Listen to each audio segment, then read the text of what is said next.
بسم اللہ الرحمن الرحیم۔ حدیث نبی صلی اللہ علیہ وآلہ وسلم۔ ایک بار حضرت صلی اللہ علیہ وآلہ وسلم لوگوں میں بیٹھے ہوئے ان سے باتیں کر رہے تھے۔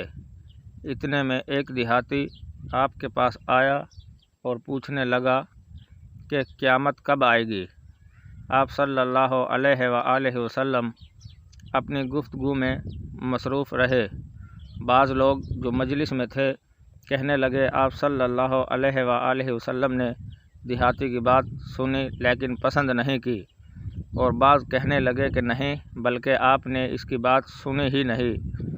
جب آپ اپنی بات پوری کر چکے تو میں سمجھتا ہوں کہ آپ صلی اللہ علیہ وآلہ وسلم نے یوں فرمایا، وہ قیامت کے بارے میں پوچھنے والا کہاں گیا؟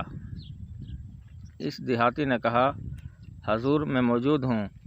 آپ نے فرمایا کہ جب امانت ایمانداری دنیا سے اٹھ جائے تو قیامت قائم ہونے کا انتظار کر۔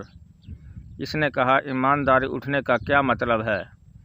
آپ صلی اللہ علیہ وآلہ وسلم نے فرمایا کہ جب حکومت کے کاروبار نالائق لوگوں کو سونپ دیے جائیں تو قیامت کا انتظار کر۔ حدیث نمبر 59، کتاب صحیح بخاری، درجہ صحیح۔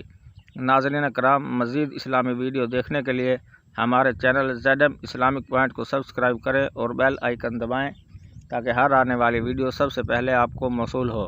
شکریہ۔